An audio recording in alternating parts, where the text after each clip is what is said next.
আসসালামু আলাইকুম ভিউয়ার্স।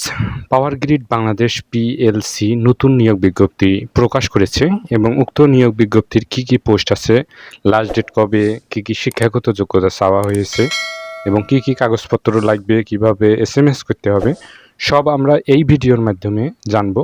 কাজেই ভিডিওটি স্কিপ না করে শেষ পর্যন্ত আপনারা ধৈর্য ধরে দেখলে সার্কুলারটা সম্বন্ধে ভালোভাবে বুঝতে পারবেন এবং সঠিকভাবে আবেদন করতে পারবেন। দেখুন, এখানে বলেছে যে পাওয়ার গ্রিড বাংলাদেশ পিএলসি দেশব্যাপী বিদ্যুতের জাতীয় গ্রিড পরিচালন, সংরক্ষণ ও উন্নয়ন কাজে নিয়োজিত। পাওয়ার গ্রিডের নিম্নবর্ণিত শূন্যপদ সমূহ পূরণের লক্ষ্যে বাংলাদেশের স্থায়ী নাগরিকদের নিকট হতে অনলাইনে দরখাস্ত আহ্বান করা যাচ্ছে। বাংলাদেশের 64 জেলার সকল প্রার্থীরাই আপনারা আবেদন করতে পারবেন। এখানে দেখুন যে জুনিয়র হিসাব সহকারী, এটার গ্রেড হচ্ছে 11 এবং পদ সংখ্যা হচ্ছে 10। শিক্ষাগত ও অন্যান্য যোগ্যতা এখানে চাওয়া হয়েছে, আপনারা দেখলে পড়লেই জানতে পারবেন।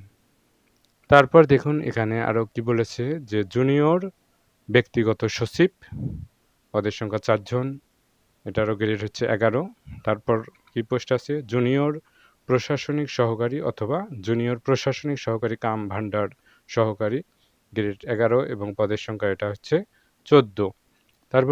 তারপর হচ্ছে জুনিয়র নিরাপত্তা পরিদর্শক, পদের সংখ্যা 2।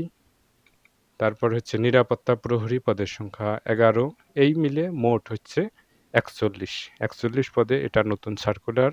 আপনাদের যাদের যোগ্যতা আছে, যাদের অনার্স মাস্টার্স কমপ্লিট আছে, ইন্টার কমপ্লিট আছে, এসএসসি কমপ্লিট আছে, আপনাদের বিভিন্ন ডিপ্লোমা কমপ্লিট করেছেন, তাদের সব কিছু ঠিক থাকলে, মানে যোগ্যতা থাকলে আপনারা অ্যাপ্লাই করতে পারবেন। এখানে দেখুন বলেছে আগ্রহী প্রার্থীদের অনলাইনে টেলিটক বাংলাদেশ লিমিটেডের ওয়েবসাইট, অর্থাৎ এই লিঙ্কটা আমরা ভিডিও ডেসক্রিপশনে দেবো, এখান থেকে আপনারা অ্যাপ্লাই করতে পারবেন।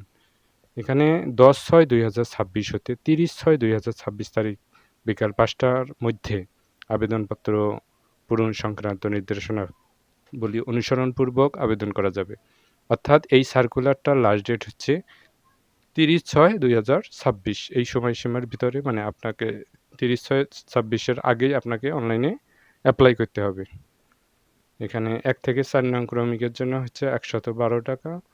তারপর হচ্ছে 5 নং টেলিটক এর সার্ভিস 400, অফেরতযোগ্য 56 টাকা। তারপর এখানে দেখুন আরও কি বলেছে যে যারা সম্প্রতি উল্লেখিত শিক্ষাগত যোগ্যতার পরীক্ষায় অংশগ্রহণ করেছেন কিন্তু সার্টিফিকেট পাননি, অ্যাপিয়ার্ড ফলাফল প্রত্যাশী, এরূপ প্রার্থীদের সংশ্লিষ্ট পদে আবেদন করার প্রয়োজন নেই। আর হচ্ছে বয়সের ক্ষেত্রে বলেছে 18 থেকে 32 বছরের মধ্যে হতে হবে। তারপর হচ্ছে অবসরপ্রাপ্ত সামরিক বাহিনীর সদস্যদের ক্ষেত্রে বয়স 40 বছর পর্যন্ত শিথিলযোগ্য।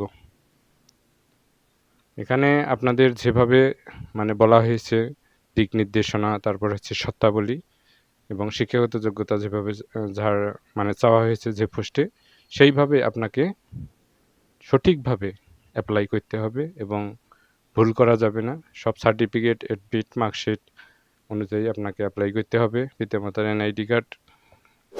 তো ভিউয়ার্স, আশা করি ভিডিওটি আপনাদের মাঝে ভালো লেগেছে। এরকম জবের ভিডিও পেতে, আপডেট ভিডিও পেতে আমাদের চ্যানেলকে আপনারা সাবস্ক্রাইব করবেন এবং সঙ্গে থাকবেন। ধন্যবাদ।